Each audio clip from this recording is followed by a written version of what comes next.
ఈ పార్లమెంట్ ఎన్నికల్లో ఎవరు ఎన్ని మాట్లాడినా ఏం మాట్లాడినా పాలమూరు జిల్లాలో ఉన్నటువంటి 2 పార్లమెంట్ నియోజకవర్గాల్లో కాంగ్రెస్ పార్టీ గెలవబోతా ఉంది.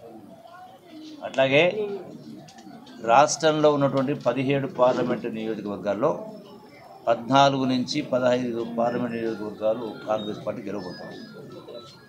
నేను ఇది మాట్లాడుతూ ఉన్నంటే దానికి ఒక ఆధారం ఉంది. నేను గాలికి మాట్లాడలేదు.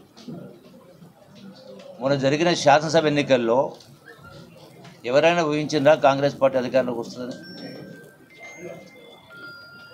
ఎవరైనా ఊహించిందా?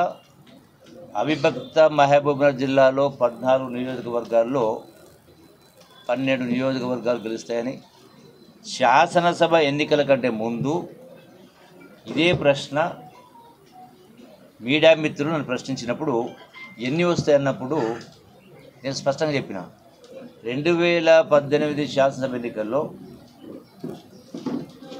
14 నియోజకవర్గాల్లో 13 బీఆర్ఎస్ గెలిచి 1 కాంగ్రెస్ గెలిచింది. 2023 డిసెంబర్ ఎన్నికల్లో 100% 14లో 13 కాంగ్రెస్ గెలుస్తుంది, 1 బీఆర్ఎస్ గెలుస్తుందని చెప్పినాను. నేను ఆనాడు ఆ మాట చెప్తే హేళన చేసి మాట్లాడాను. మొన్నటిదాకా మంత్రిగా ఉన్నటువంటి వనపర్తి ఆయన కావచ్చు, నార్కల్ ఆయన కావచ్చు, మహబూబ్నగర్ కావచ్చు, స్పష్టంగా మీరు చూసుకోండి అనే పద్ధతిలో ఇంకా వ్యంగ్యంగా రకరకాల మాట నేను ఆ మాట నా నోటికి రావు. లెక్క అదే ప్రకారం వచ్చింది కదా. ఇప్పుడు కూడా అదే లెక్క ప్రకారం చెప్తా ఉన్నా. దీనికి కారణం ఉంది. ఎందుకంటే గడచిన 10 సంవత్సరాల కేసీఆర్ పరిపాలనలో ప్రజలు ఏ ఆశయంతో ఏ లక్ష్యంతో తెలంగాణ రాష్ట్రాన్ని ఒక సంఘటిత శక్తిగా సాధించుకున్నామో ఆ ఆశలకు అనుగుణంగా పరిపాలన జరగలేదు అనేది వాస్తవం. అమరవీరుల ఆకాంక్షలు నెరవేరలేదు వాస్తవం. ఇది ప్రజలు గుర్తించింది.